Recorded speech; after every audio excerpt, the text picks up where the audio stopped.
הבוקר מדינת ישראל נמצאת במלחמה. היעד הראשון שלנו הוא קודם כל לתאר את השטח מכוחות האויב שחדרו פנימה ולהשיב את הביטחון והשקט ליישובים שהותקפו. היעד השני במקביל הוא לגבות מחיר עצום מהאויב גם ברצועת עזה. היעד השלישי הוא לבצר זירות אחרות כדי שאיש לא יטעה ויעשה את הטעות להצטרף למלחמה הזאת. אנחנו במלחמה.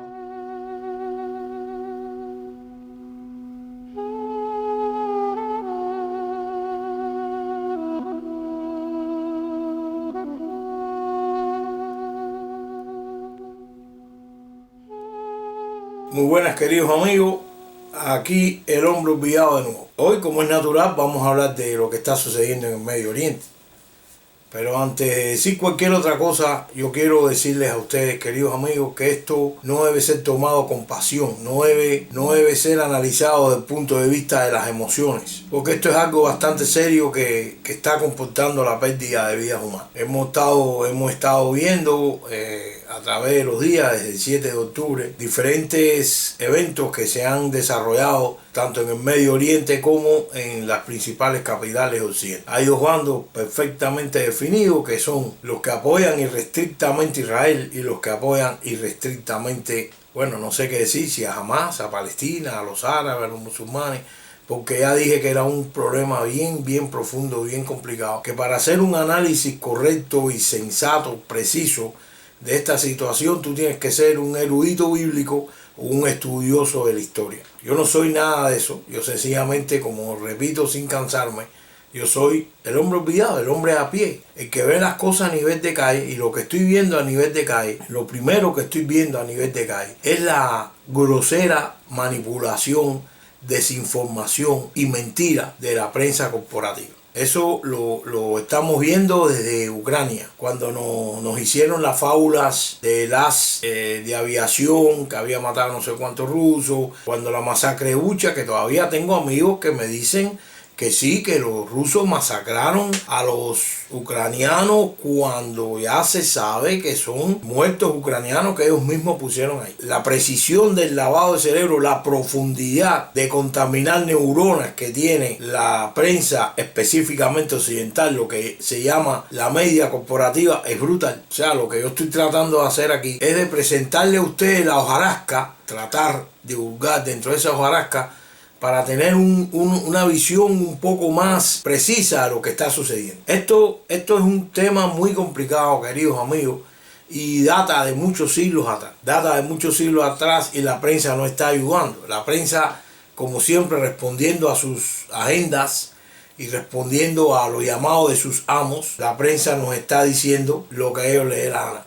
El barraje informativo es brutal y el barraje informativo dentro de redes sociales es más brutal todavía. No se sabe, o sea, no podemos creer en absolutamente nada de lo que estamos viendo y escuchando. Ni en las redes sociales, ni en la televisión, ni en la radio, ni en nada. Todo está dirigido a un objetivo. De acuerdo al bando que han tomado, todo está dirigido a que usted crea lo que ellos quieren que usted crea. Tenemos, por ejemplo, aquí el caso del hospital, que nos dijeron que Israel había tirado un cohete a un hospital y enseguida salió la prensa de Occidente diciendo que no, que había sido Hamas. Después se sucedieron diferentes pruebas por parte de Israel, que si fueron Hamas, que si se equivocó, que si no sé qué, etcétera, etcétera, etcétera. Fueron diferentes, fue un intercambio de pruebas de un lado y de otro que realmente tú no sabes qué creer. Ahora hay análisis incluso forense de lo que está sucediendo con el hospital. Ya se sabe que ningún cohete impactó en el hospital. Impactó un misil, un cohete, lo que sea, en el parqueo del hospital. El hospital no está intacto, pero no está destruido. No fueron 500 muertos. La puesta en escena del ministro de salud de Gaza rodeado de muertos fue aberrante. Fue una situación aberrante ver a ese señor rodeado de muertos acusando a Israel. Pero entonces Israel nos saca ahora un audio interceptado según la fuente de la IDF. Este audio fue interceptado por la inteligencia israelí donde supuestamente dos tipos de Hamas hablan de que fue un error de ellos el tirar el cohete. Entonces yo me pregunto, ¿no fueron capaces de vislumbrar siquiera la inteligencia más grande de este planeta que iban a ser atacados? Y ahora súbitamente son capaces hasta de interceptar una llamada telefónica o una comunicación electrónica entre dos miembros de Hamas. Y es aquí donde yo quiero hacer énfasis, queridos amigos. La niebla que ponen delante de nuestros ojos para que nosotros como imbéciles creamos lo que ellos quieren que nosotros creamos. La prensa es nuestra enemiga, estoy cansado de decirlo. La prensa es nuestra enemiga, la prensa sirve a otros intereses que no son informar. La prensa está para manipular, mentir y condicionar. Y eso es lo que está haciendo en todos los casos, no solamente en este, en todos los casos. El problema del hospital, el problema de la iglesia ortodoxa griega por San Porfirio en Gaza, acaba de ser atacada también. Los israelíes nos dicen que no fueron ellos, pero entonces los palestinos están diciendo que la iglesia estaba llena de gente, que ha sido una masacre, etcétera, etcétera, etcétera. Lo único en claro de todo esto, mis queridos amigos, que hay enormes pérdidas de vidas humanas, enormes por ambos lados, y las tensiones se escalan y las tensiones aumentan. Estados Unidos ha enviado dos grupos de combate naval al Mediterráneo. Rusia acaba de los MiG-31 con misiles de largo alcance en 1000 kilómetros a una velocidad de Mach 9, quiere decir 9 veces la velocidad del sonido, van a empezar a patrullar el Mar Negro. Ya ustedes han visto lo que está pasando en las principales capitales del mundo. Ustedes han visto los ataques a las embajadas israelíes, a las embajadas americanas, las amenazas de bomba en diferentes aeropuertos del mundo. Ustedes han visto los ataques personales con armas blancas en diferentes ciudades del mundo. Y ustedes han visto, queridos amigos, los miles y miles y miles de personas que están manifestando a favor, según ellos, del pueblo palestino. En Nueva York, Montreal, Toronto, Detroit, París, en todos los lugares. Entonces, la prensa se ceba en esas cosas y nos trata de vender una imagen que no es cierta. ¿Qué pasó aquí, señores? Han pasado muchas cosas, solamente quiero llamarle la atención en algunas. Aquí, por ejemplo, así a grosso modo, históricamente, no hay ningún país que se llame Palestina. Había una región, la región que hoy es Gaza, fue llamada Palestina por los romanos, y a través del tiempo, usando lo que se conoce como la Declaración de Balfour, los británicos en 1919 tomaron control de ese territorio después de la Primera Guerra Mundial. Este mandato británico estuvo entre 1922 y 1947 para darle el establecimiento en Palestina, o sea, no el país. Quiero que tengan bien claro esto, no es el país. Es un territorio que los romanos llamaron Palestina y todo el mundo empezó a llamar Palestina, y ahí vivían árabes y vivían judíos al mismo tiempo, juntos. Entonces los ingleses decidieron en 1922 decir que ese era el hogar de los judíos. Sobrevino la Segunda Guerra Mundial y, como es natural, todos estos judíos perseguidos por la situación creada por los nazis, la persecución, el exterminio, los pogroms y cosas como esas, los judíos tendieron a ir para allá y se establecieron en esa área y empezaron a vivir juntos judíos y árabes como siempre han vivido. Pero ¿qué pasó? Entre el 36 y el 39 la población árabe empezó a tener problemas con los judíos y empezaron a rechazar a esos judíos. Y entonces la comisión británica, que todavía estaba a cargo de ese territorio, creó o propuso a la Liga de las Naciones, que es el génesis de las Naciones Unidas, dividir el territorio en dos. Esta propuesta no fue bien acogida, y entonces cuando se terminó la Segunda Guerra Mundial, exactamente el 14 de mayo de 1948, la Nación Unida decretó que ese era el Estado de Israel, y el señor David Ben Gurión se convirtió en el primer ministro de Israel. Desde ese mismo momento comenzaron las guerras. Ese mismo año, el 48, se produjo la primera de una serie de guerras entre árabes e israelíes por el problema del territorio. Esto no es nuevo, queridos amigos. Después, en el 67, tiene lugar la guerra de los 6 días entre Israel y Egipto, Jordania y Siria. donde fueron derrotados incontestablemente por los israelíes que solidificaron su poder ahí. En el 64 nace la Organización para la Liberación de Palestina. Esta Organización de la Liberación de Palestina es harto conocida por nosotros los cubanos, con su líder Yasser Arafat, que no salía de Cuba, amiguito de Fidel Castro y demás y demás y demás. Esta Organización para la Liberación de Palestina generó un ala radical, donde empezaron los secuestros de aviones y en 1972 cometieron la masacre contra los deportistas que asistían a los Juegos Olímpicos de Múnich. Jordania tuvo problemas con la ALP en el 1971 y en 1982 Israel invadió el Líbano con el claro objetivo de eliminar la Organización de Palestina. Israel siempre ha tratado de eliminar a los extremistas palestinos. Aquí no estamos hablando, y hay que hacer la gran diferenciación entre los extremistas palestinos y el pueblo palestino, que son gente como tú y yo. El hecho de que practiquen otra religión o que crean en otro Dios no tiene nada que ver con eso. Son personas como tú y yo, tienen hijos como yo y como tú, tienen nietos como yo y como tú, que han cometido errores, por ejemplo, en confiar en Hamas para su protección, ayuda y desenvolvimiento como país. Nosotros los cubanos cometimos también el error en confiar en Fidel Castro y sus acólitos. Y mira lo que tenemos. Un país destruido piedra sobre piedra. Y no solamente el país, destruido como nación. No tenemos nada. No tenemos ni deporte, no tenemos ni música, no tenemos nada. Entonces vamos a ser exterminados por eso. Vaya, digo yo, ¿no? Entonces, pasaron las intifadas, los acuerdos de Oslo, en el 2000 estalló la segunda intifada y así. ¿Qué pasa? Que en el 2013 la Autoridad Nacional, la Organización de Liberación de Palestina pasa a llamarse Autoridad Nacional Palestina y pasó a llamarse también Estado de Palestina, con un pequeño territorio al norte que es la Cisjordania, dominado por Al-Fatah, que no tiene que ver nada con Hamas.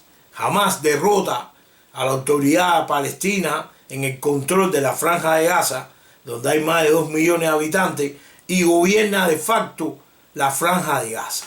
Entonces, ¿quiénes son Hamas? Son extremistas palestinos, auspiciados por el régimen de Irán. No estoy diciendo que Irán ha auspiciado el ataque terrorista de Hamas a Israel, no, pero siempre los ha ayudado desde el punto de vista financiero, como los ha ayudado Netanyahu, porque Netanyahu, en un afán de dividir a los palestinos para obtener su objetivo primario, que es sacar a todos los palestinos de la Franja de Gaza, como ya sucedió hace 75 años con la Nakba, donde las milicias israelíes desplazaron a cerca de 750.000 palestinos de sus hogares de la Franja de Gaza el 15 de mayo del 48, acabadito de establecerse el Estado palestino. Eso no te lo dicen los periódicos. ¿Y por qué los israelíes querían que se fueran los palestinos si siempre han vivido ahí, igual que ellos? Hamas convirtió a Gaza en un queso gruyere. Han excavado miles de túneles, almacenan armas, misiles, etcétera, etcétera, etcétera.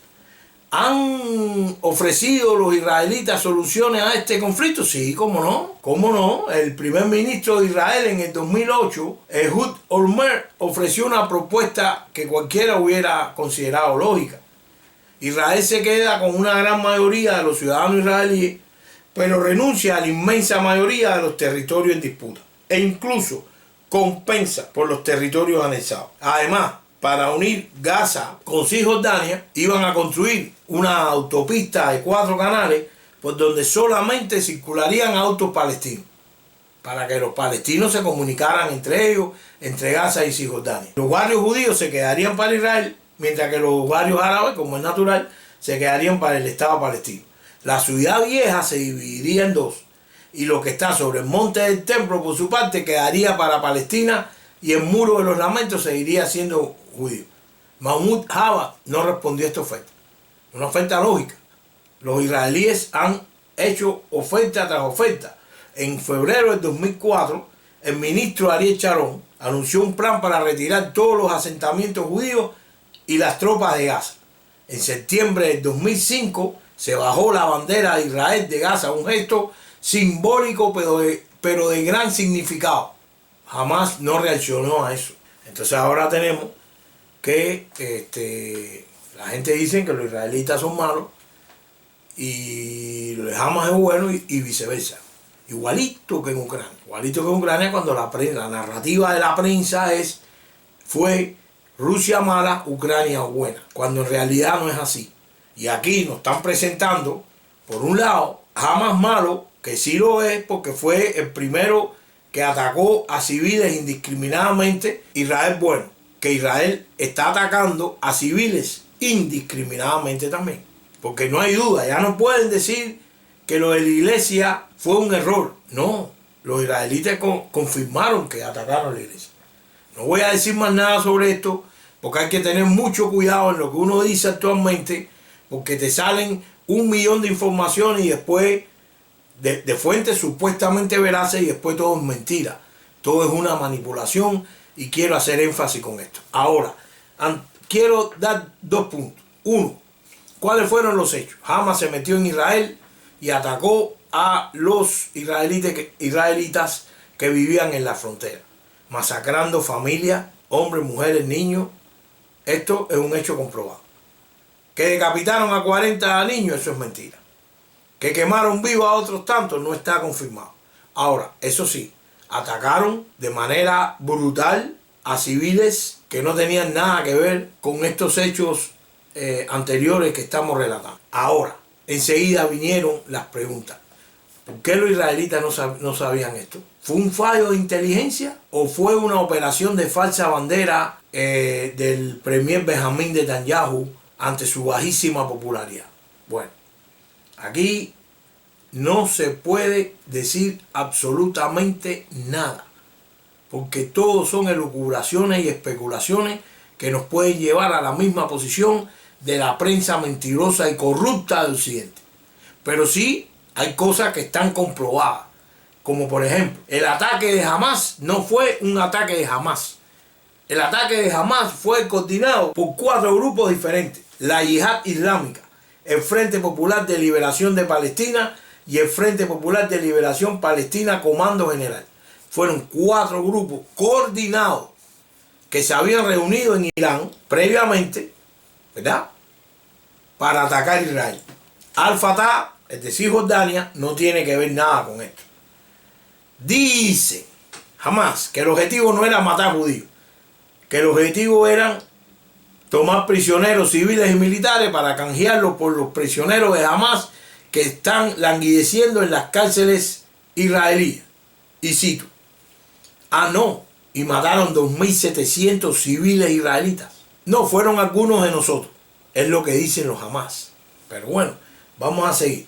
El 15 de mayo, el Consejo de Cooperación del Golfo, el Grupo de los 77, la Liga Árabe, la Organización de la Cooperación Islámica y China solicitaron a las Naciones Unidas la suspensión de la membresía de Israel hasta que el Estado hebreo se decida a respetar sus compromisos. Si yo soy israelí de la inteligencia, la tan renombrada inteligencia israelí, y sucede esto, no es lógico que ellos se tornen aún más cuidadosos en la vigilancia. Bueno, esta operación de Hamas, o de estos grupos con Hamas, se llamó Al-Aqsa. ¿Qué cosa es Al-Aqsa? Al-Aqsa es una mezquita extremadamente sagrada para los musulmanes que está en Jerusalén. 800 colonos, días antes del ataque, 800 colonos fueron allí y hicieron su cuestión habitual, insultándose entre ellos: tu Dios no sirve, que no sirve es el tuyo, y eso los musulmanes lo consideran una desacralización.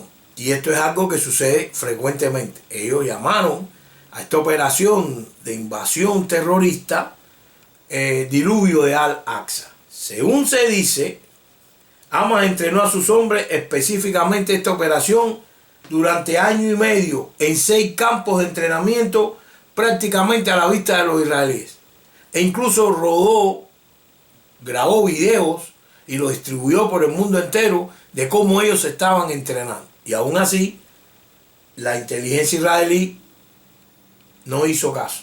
En marzo, Hamás envió una delegación a Rusia donde se entrevistó con el ministro de Relaciones Exteriores, Sergei Lavrov, y le dijo a Rusia, cito, y voy a leer, la paciencia del movimiento había llegado a su límite y que su cólera estaba en marcha. ¿Comunicaron los rusos esto a Israel? No sabemos. También ese mismo año Irán organizó una serie de discusiones entre diversas facciones que se oponen a Israel, el Hezbollah libanés, la Yihad Islámica y Hamas. Estas discusiones fueron públicas, tuvieron lugar en Beirut, en la capital libanesa, con la presidencia del general Ismail Kahani, comandante de la Fuerza de los Guardianes de la Revolución iraní.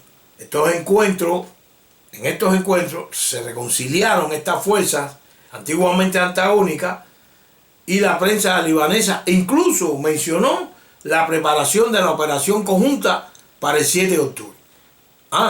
Y los israelíes no se enteran todavía. El 30 de septiembre, el director de la inteligencia de Egipto, Kamel Abbas, telefonió personalmente a Benjamín Netanyahu para prevenirlo sobre la inminencia de una gran operación de Hamás contra Israel.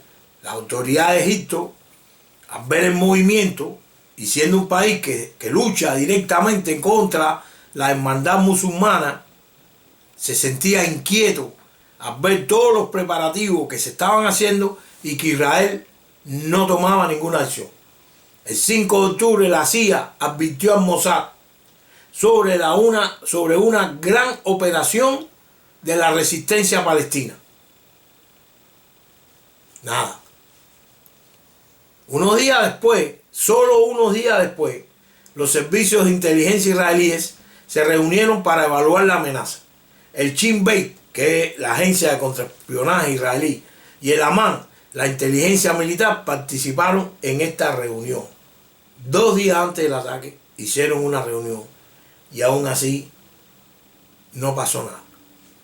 Hay un informe no confirmado que Benjamín Netanyahu ordenó al ejército esperar 7 horas antes de ir a repeler el ataque en la frontera. No está confirmado, no tengo evidencia, no tengo video, es lo que circula en las redes. Pero esta información encaja perfectamente con todos estos informes que he dado, que sí están confirmados, y, como dije, encaja perfectamente en la ausencia de acción de las autoridades israelíes. Todo parece indicar que Benjamín Netanyahu y su gobierno mintió al pueblo de Israel. ¿Por qué mintió? No sé. Benjamín Netanyahu ha perdido popularidad, tiene muchas facciones en su gobierno, no es un líder popular en Israel por muchas cuestiones. Tampoco Israel es el mismo Israel de antes, el Israel unido con un liderazgo preciso y conciso hacia la defensa del país. Ahora, llegados aquí ya sabemos la historia dirá qué fue lo que pasó aquí. Lo que tenemos en la mano son miles y miles de muertos, miles y miles de familias que han perdido a sus seres queridos, y en estos momentos que estamos haciendo este video, amigos, Israel se apresta para una invasión terrestre a Gaza. Los resultados hasta ahora ya lo estamos viendo, una unión completa del mundo árabe contra Israel, protestas masivas en todas partes del mundo contra Israel, condena al ostracismo si tú no muestras tu apoyo irrestricto a Israel. Si tú hablas siquiera a favor del pueblo palestino, te condenan al ostracismo también. Hicieron una moción en las Naciones Unidas para un alto al fuego. Estados Unidos, Gran Bretaña y Japón la vetaron. Cese al fuego. Cese al fuego. O sea, dejen de matar personas. Estados Unidos, Gran Bretaña y Japón la vetaron. No estoy tomando partido, estoy presentando hechos. ¿Ok? ¿Qué dice el derecho internacional sobre esto? Bueno, voy a leer. Los palestinos tienen derecho a crear un Estado soberano dentro de la frontera de 1967. Estado cuya capital sería Jerusalén Este.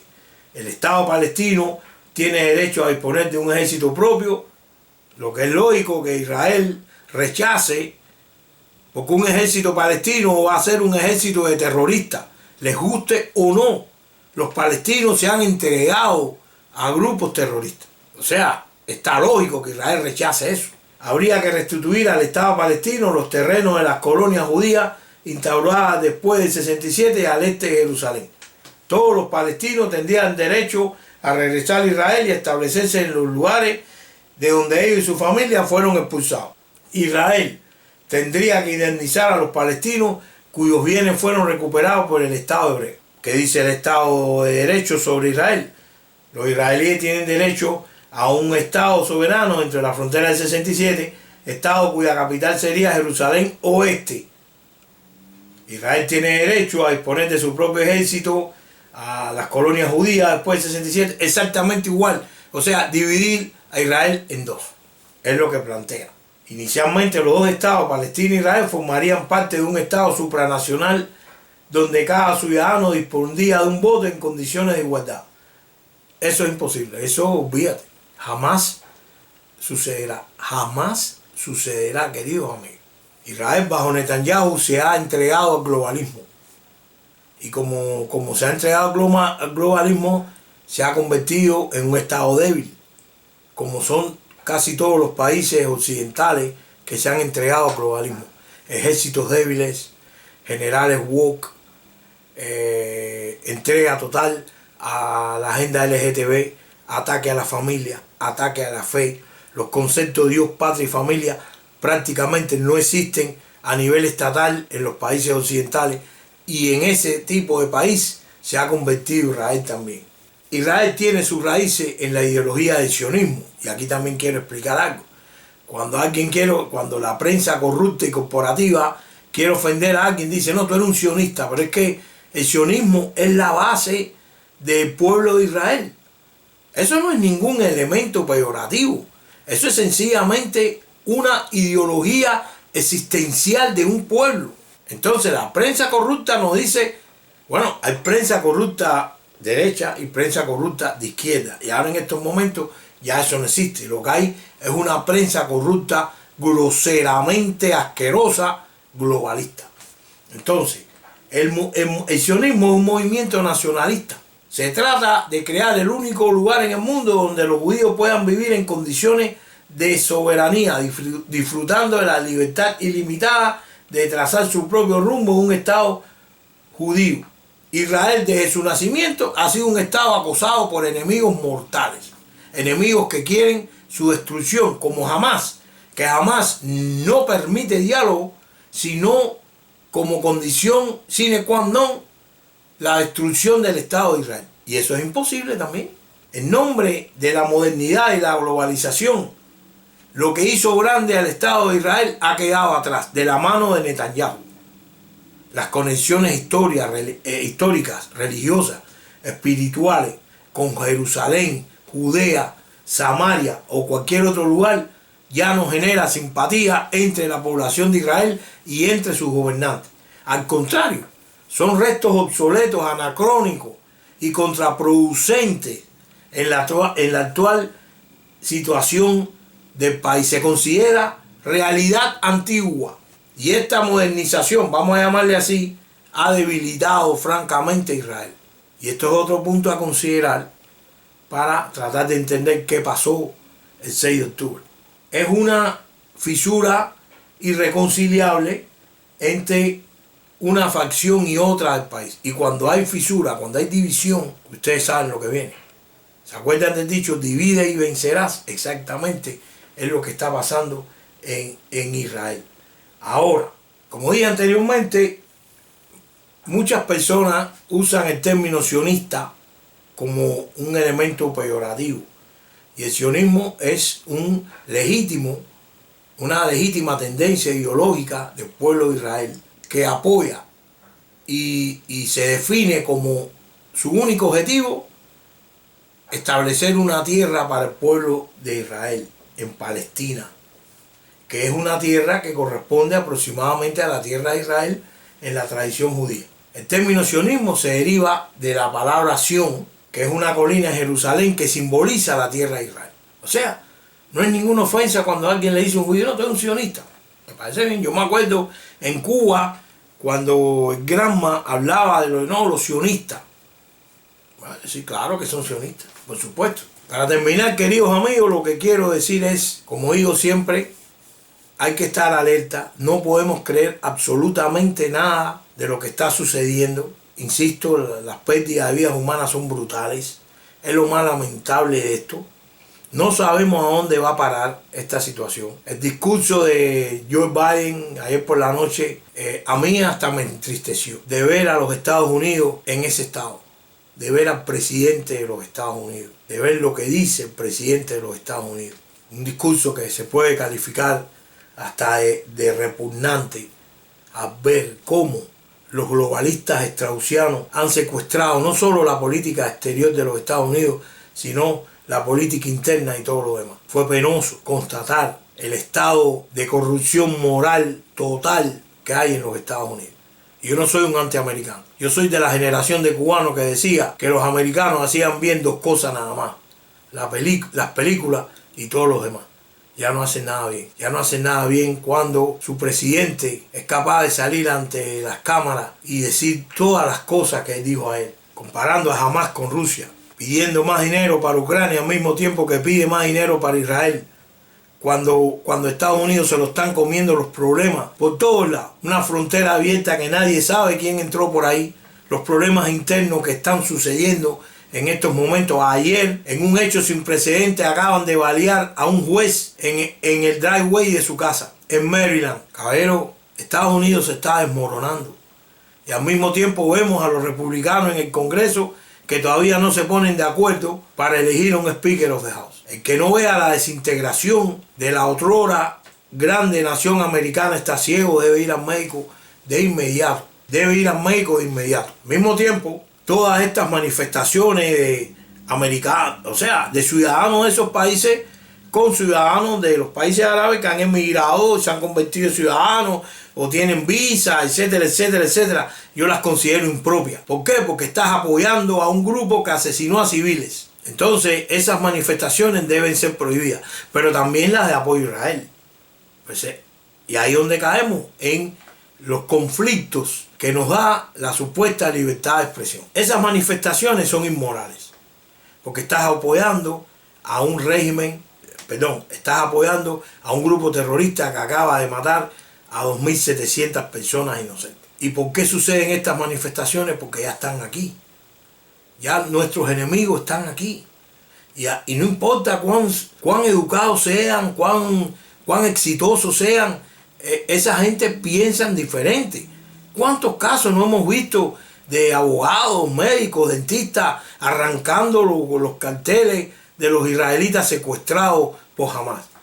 Y cuando tú los ves son perfectos ejemplos de ciudadanos americanos y de cualquier otro país que viven aquí con nosotros, nos saludan todos los días, pero piensan diferente y siempre pensarán diferente. Y eso es un peligro que Occidente ya no puede resolver, porque no puede expulsar a esos ciudadanos, no pueden meterlos presos porque no han cometido ningún delito. ¿Qué delito que no sea un delito moral interno es arrancar la foto de una persona que está secuestrada por un grupo terrorista? Y eso es un pequeño problema que tenemos aquí en Occidente. Pero después de ver el discurso de Biden ayer, a mí en lo personal no me queda mucha esperanza que el conflicto se solucione de una manera pacífica. Creo que van a seguir las muertes, van a seguir la destrucción y desgraciadamente puede que el conflicto escale y debemos estar preparados. En estos momentos lo que debemos es estar pensando en nuestra familia, cómo protegerla, cómo ubicar nuestra mente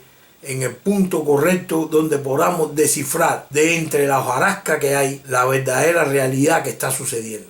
Harto difícil, pero es un esfuerzo que vale la pena hacer. Y como siempre, queridos amigos, termino con mi mantra favorito. Hay que tener los ojos abiertos. Muchas gracias.